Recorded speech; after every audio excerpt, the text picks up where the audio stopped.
नमस्कार। आज हम एक नज़र डालेंगे SD पे नाम की एक सर्विस पर और समझने की कोशिश करेंगे इसके प्रमोशनल मटेरियल को। देखिए, इसके दावे ना काफ़ी बड़े हैं। डिजिटल पेमेंट तो है ही, साथ में बहुत ज़्यादा रिटर्न का वादा भी है। तो चलिए देखते हैं कि इस मटेरियल में आखिर है क्या। शुरुआत ही एक बड़े दिलचस्प सवाल से होती है। क्या आपका पेमेंट ऐप आपको पैसे देता है? मतलब पेमेंट करने के लिए नहीं, बल्कि आपको पेमेंट करता है। यही वो मेन आइडिया है जिस पर ये पूरी सर्विस टिकी हुई है। तो चलिए सबसे पहले ये समझते हैं कि आखिर ये SD पे है क्या चीज।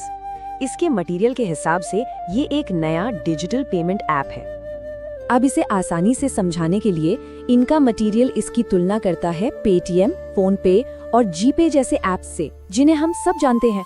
मतलब काम तो इसका भी वही है, एक डिजिटल पेमेंट ऐप, लेकिन जैसा कि वो बताते हैं कुछ बहुत बड़े फर्कों के साथ। अच्छा, तो इसकी कुछ बेसिक डिटेल्स पर अगर नजर डालें तो सोर्स के मुताबिक इसके मालिक हैं श्री धवल जी पटेल और ये कंपनी मेहसाना, गुजरात की है।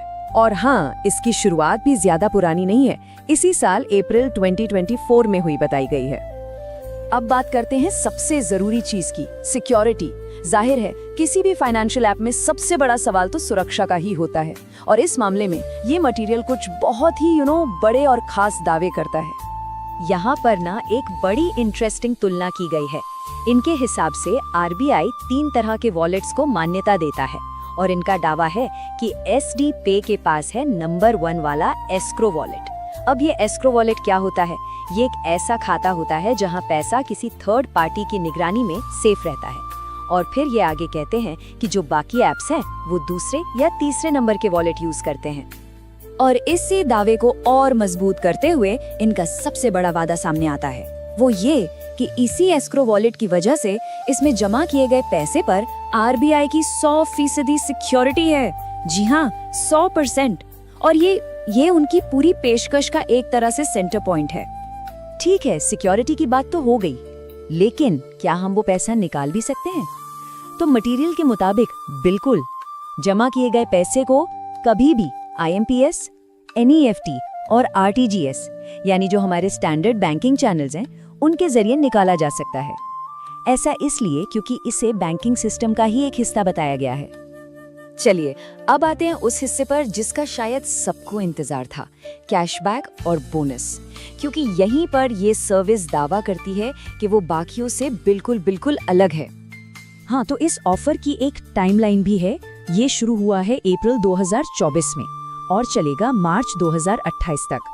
और इसमें एक बड़ी इंटरेस्टिंग चीज है, बोनस पे आउट की तारीख, जो है 31 दिसंबर 2025। तो सवाल उठता है कि बोनस है कितना? आंकड़ा सुनिए, पूरे 50%। जी, 50%। इनके मटेरियल के हिसाब से हर महीने जो भी टोटल कैशबैक कमाया जाएगा उस पर 50% का एक्स्ट्रा बोनस मिलेगा, और इसका पेमेंट उसी तय तारीख को होगा। ओके, तो वादे और दावे तो हमने देख लिए। अब जरा नंबर्स की बात करते हैं। चलिए मुनाफे का पूरा गणित समझते हैं, ठीक वैसा ही जैसा इनके सोर्स मटेरियल में दिया गया है।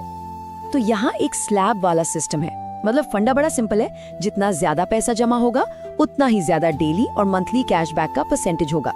ये शुरू होता है 1000 रुपए पर 0.15% डेली कैशबैक से और जाता है 5 लाख से ज्यादा की जमा पर 0.30% तक। अब ये प्रॉफिट टेबल दिखाता है कि ये परसेंटेज असल में रुपयों में कितना बनता है। जैसे एक एग्जाम्पल लेते हैं।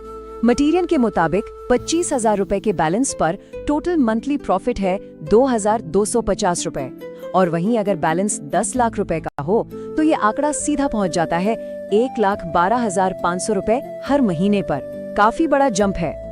और ये चार्ट इसी तुलना को और भी साफ साफ दिखा रहा है। देखिए कैसे जमा राशि बढ़ने के साथ साथ जो प्रॉफिट का ग्राफ है वो कितनी तेजी से ऊपर जा रहा है। 25,000 से 1 लाख और फिर 5 लाख पर प्रॉफिट में जबरदस्त उछाल दिखता है। तो ठीक है, इस पूरे प्रमोशनल मटेरियल को देखने के बाद मेन पॉइंट्स क्या है? चलिए एक क्विक रिकैप करते हैं। तो संक्षेप में कहें तो SD पे एक डिजिटल बैंकिंग वॉलेट है। इसके ओनर हैं धवल जी पटेल। सबसे बड़ा दावा यह है कि इसमें जमा पैसा RBI से सिक्योर्ड है। पैसा कभी भी बैंकिंग चैनल से निकाल सकते हैं। इसमें डेली और मंथली कैशबैक मिलता है और इसका सीधा साधा सिद्धांत है, जितना बड़ा बैलेंस उतना ज्यादा प्रॉफिट। और आखिर में ये सब हमें एक बड़े सवाल पर लाकर छोड़ देता है। एसडी पे जैसी सर्विसेज जो पारंपरिक बैंकिंग को इतने हाई रिटर्न के साथ जोड़ने का दावा कर रही हैं, क्या वाकई में ऐसे डिजिटल वॉलेट्स ही बैंकिंग का फ्यूचर है? ये एक ऐसा सवाल है जिस पर सोचना तो बनता है।